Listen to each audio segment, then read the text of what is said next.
It's been quite a long time since I've done one of these what's in my camera bag, so I thought I would do it at the end of 2023, where I'm at right now, what I want to add in my kit, kind of like these small tweaks that I would love to make. And then in 2024, when I start all my travels, I might do a new one, kind of show you what's upgraded, what's changed, if anything. But let's jump into it. First of all, I just want to talk about the backpack that I'm using right now. I got the OneMo PGI Tech OneMo back here, which is the one that I'm rocking right now as we are in Australia. It's not perfect, but it does get the job done for the most part. This is the configuration that I have set up inside. I'll either have my camera here if I have it on the monitor or up here, and then my drone will sit either down here or somewhere up here, depending on the space that I need. And it works. The only things that I have about this backpack that I don't necessarily like that much is that this top part here curves in a little bit, meaning that this space up here is smaller than the rest. So the gear that goes on the top up here doesn't have as much depth or space in it as I would like it to, but that's a minor thing. Overall, it works great. It also has this expandable back here that you can open up if you need it, and then you can get more space.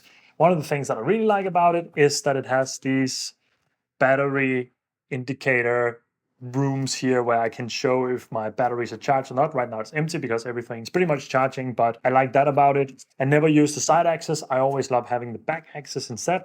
Although it means that I have to put my backpack down to open it and get my stuff out, I always prefer having that because I had one of the Peak Design ones where you open it inside, and that was just a pain, honestly. So it fits my MacBook, fits pretty much everything that I need in here. So I'm super satisfied with it, and I can put my tripod on the side pocket here, and that also works. So overall, great backpack, not that much to say about it. I would love something with a little bit more modularity, but it's a backpack, so I don't really mind that much. It gets the job done, and that's the most important part. Next up is the camera that I'm shooting with. I'm gonna do some B-roll over this because obviously I'm shooting on it right now, so I can't really show you, but I'm shooting with the Canon R6, and I've been doing that for the last 3 years. I started using it as just a photography camera before I moved into videography later on, and it's an absolute powerhouse. I love this camera.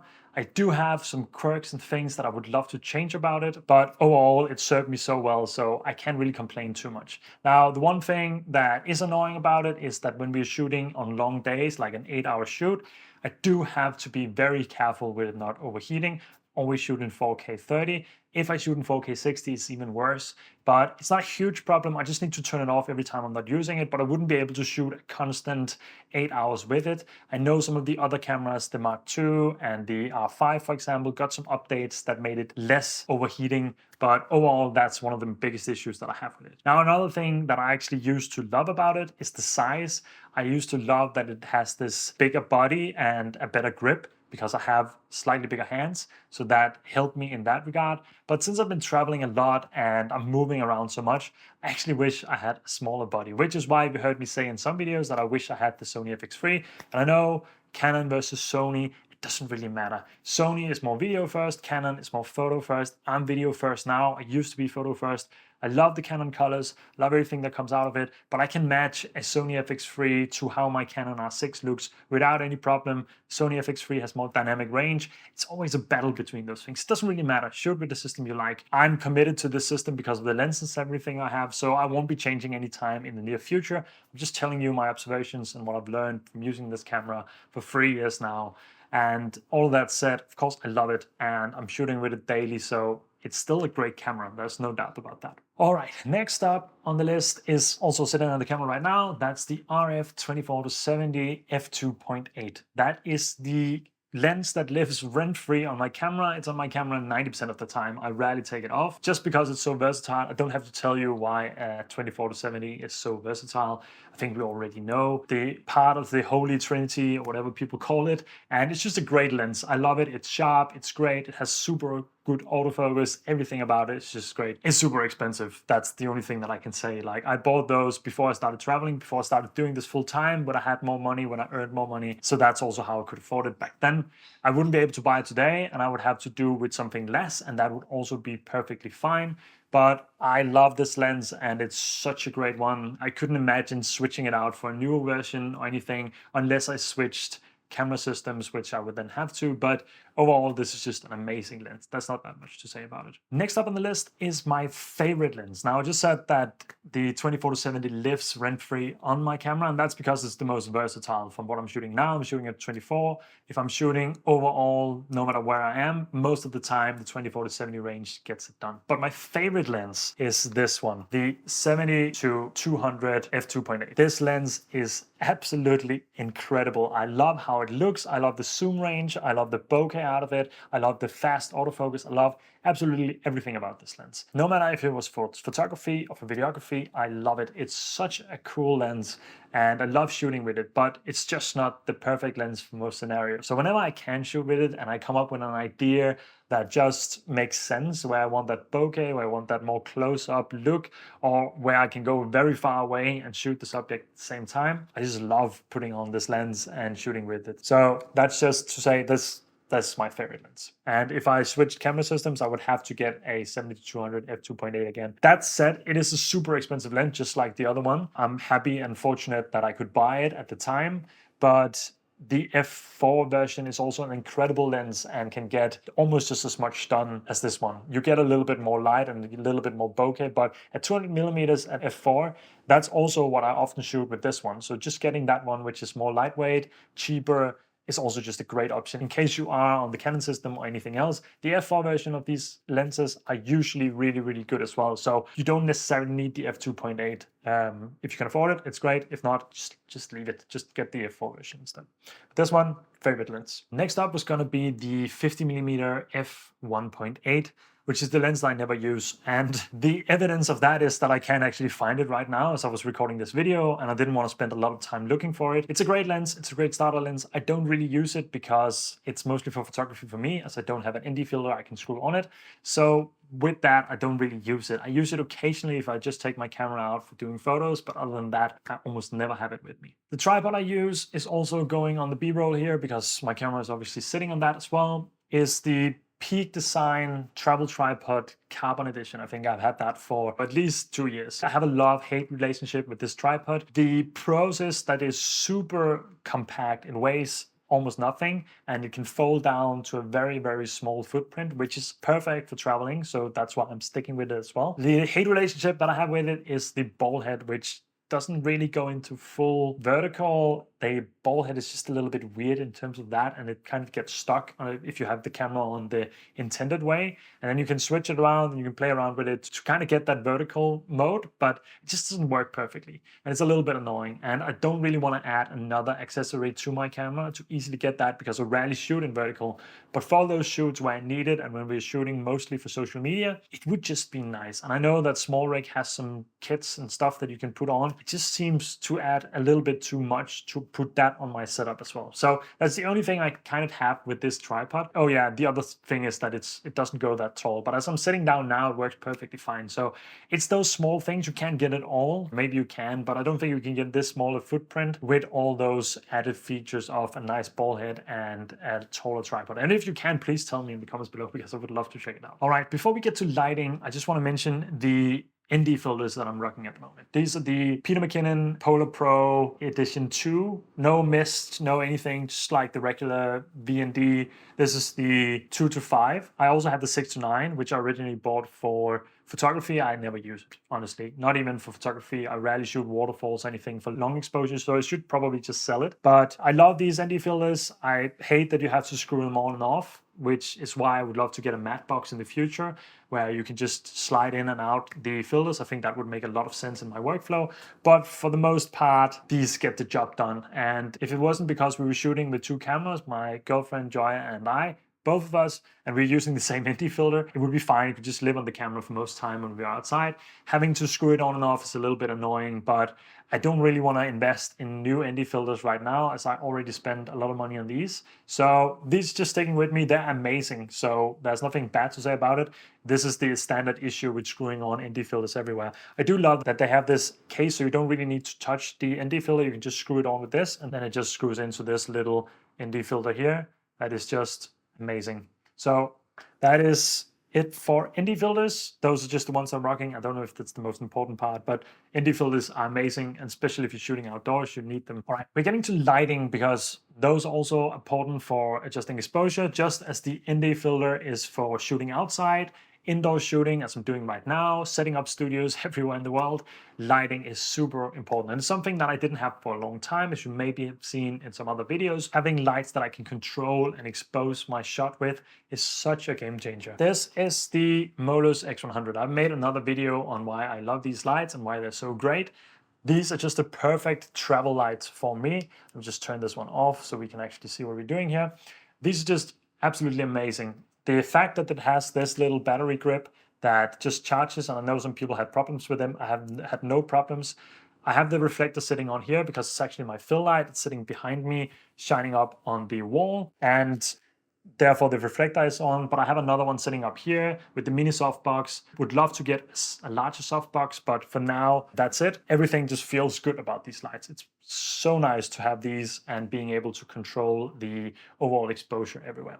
Let me just turn it on again and get it back in its position so we can continue.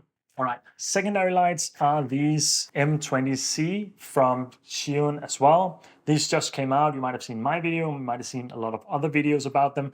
Incredible RGB lights, so fun to use, especially in those teal or red or really RGB colors that you can get to light products or different scenes, and they're super powerful at 20 watts. So really, really cool lights, especially with these magnetic filters that just kind of clicks on and off. These lights, I love to have them. And the fact that all my lights are from Xion also makes it so that I can use the app to control all of them, meaning that I could set up a whole setup with these two in the background, maybe for some backlighting or some creative lighting in the background, and they could all just be controlled from the app. So I could control the exposure and everything setting up as it is. So absolutely amazing lights as well.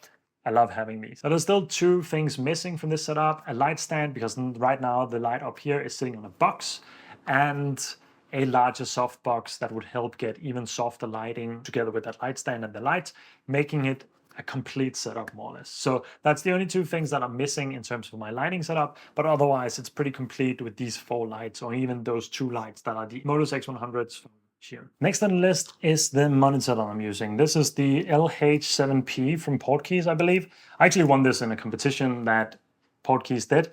I just bought these NPF batteries from Amazon. It just slides in and work pretty well. It's nice that it doesn't have to be charged with big V-mount battery or something on the back, because I don't really want that. But pretty good monitor. It's only 1000 nits. And that means that I can't shoot outside with it. I've tried, it doesn't really work that well. With that said, I can also apply LUTs on it.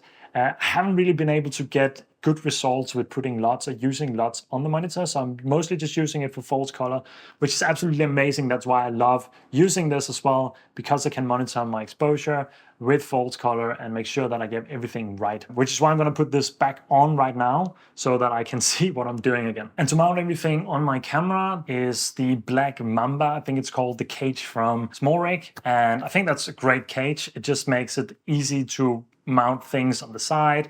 It makes it easy to handle the cable coming in from the monitor. The monitor is either set on this top handle that came with the kit to put it up here when I'm outside and shooting and moving around. When I'm inside, I'm just using the hot shoe on the camera itself. And I also have the side handle for when I'm outside shooting. That just makes it easier to have a grip overall on the camera. I lost one of the screws, so I need to get a new one of those. But overall, just a really nice setup to be able to have a firmer grip on the camera. For audio, I use the DJI mics. These come in this little case that you've probably seen before. Right now, I'm using both the transmitter and the other microphone that I'm sitting right here. So these microphones are just absolutely amazing. I love how small and compact they are, and they give me great audio. Now, I did use another microphone before, which was the MV something, the cheaper one, not the podcast one that you see everywhere. And that one was great for audio quality. I got a lot better sound out of that one, but the convenience of having these and just clipping it on putting it into the camera, making sure that everything is recording is so much better than what I had before. I also had a shotgun mic that I could put on the camera, but the audio quality was never really there. So having these is my go-to. I would probably get a shotgun mic at some point as well, because going out running gun shooting and doing some vlogging sometimes isn't really that effective with these microphones, although it does work. So overall, I'm super happy with these. Comes with those small dead cats as well that you can screw on, and overall I just love these. Now the settings that I ended up with these is -5 decibel on the transmitters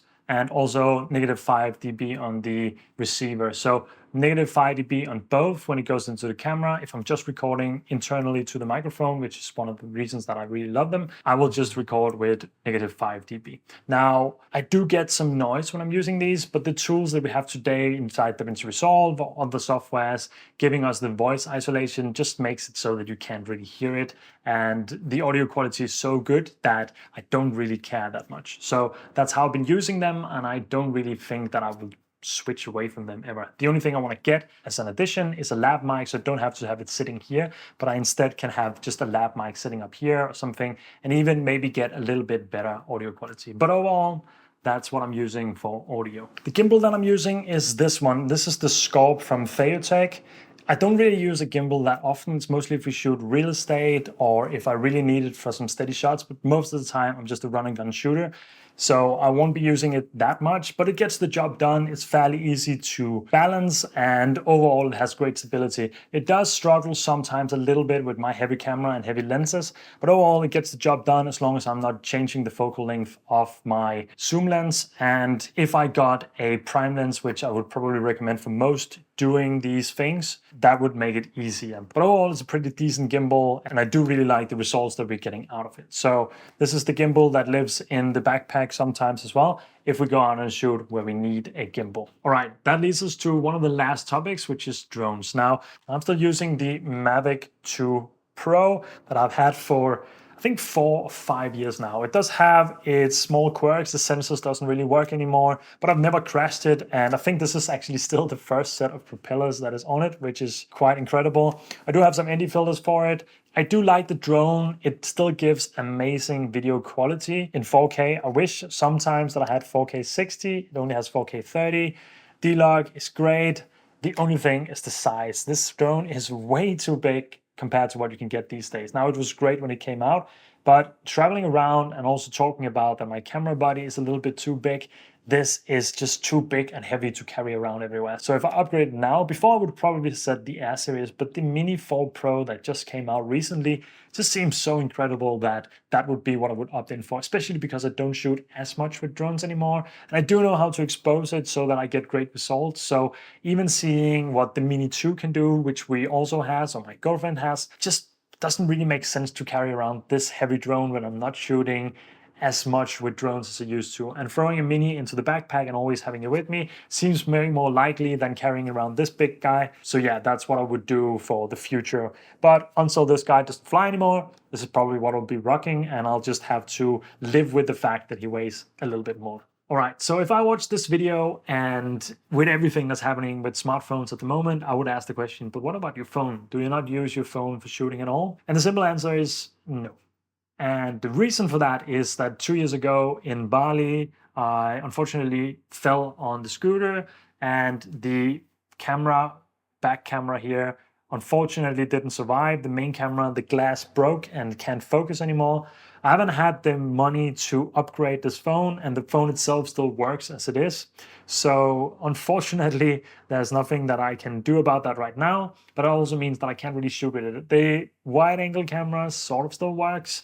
Doesn't look the best. So while I can't upgrade, I would love to have the iPhone 15 Pro, but for now, this is what I live with, and I can't really shoot with it. Sometimes we shoot with the iPhone 12 Pro that Joya has, but for the most part, we just use the cameras, and I also prefer doing that.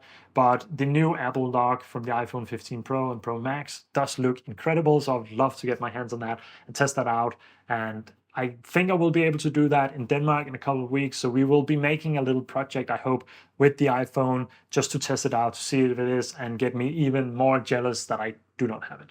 But that's the phone situation. So that's the reason why it's not part of my kit. If I had a phone that had a camera that actually worked, it would definitely be part of my setup, just for those in-between shots and for on the go when I don't have my camera with me. I will say though, if there's anything that I've learned from having a broken phone, is that you don't necessarily need to upgrade. Now I know that I'm fortunate to have a lot of amazing expensive gear, so I don't want to downplay that, but I've had most of this, apart from the lights, for a very long time, and it served me very well. And even though I would love to upgrade every time something new comes out, it's simply not possible. And that's also just taught me that shooting with what you got is the best way forward, and then slowly saving up and then buying the things that you need or want to upgrade to in the future also just makes it so much more worth it. I know that's not a new notion or anything. I just wanted to say that I used to be the kind of guy that would upgrade as soon as something new came out, as a new shiny thing, which maybe wouldn't even be the biggest upgrade. And the realization is just that I don't really need all of those things as long as the camera works and it shoots and everything else. It's just the circumstances and the environment that you shoot in that comes into play in terms of how you expose, how you shoot, how you tell the story. So overall, not really that necessary in terms of all those things. The last bits that might be, I have a MacBook Pro 14-inch M1 Max. If you watch my little studio tour that's either live already or will be live very soon, you will see what that's about. That's a little bit more about how I'm editing and how I'm setting everything up to look at the way it is now. Thought that would be fun to make a little series about as well when I'm traveling around in different places in the world. But with all that said, that was pretty much what lives in my camera bag and what I carry with me, what I shoot with on the daily. Hope you enjoyed it. If you have any questions, then just ask them below. And either way, if you want to check out all the things that I talked about, there will be a link down below to all of that as well. And yeah, with that said, just catch you in the next one.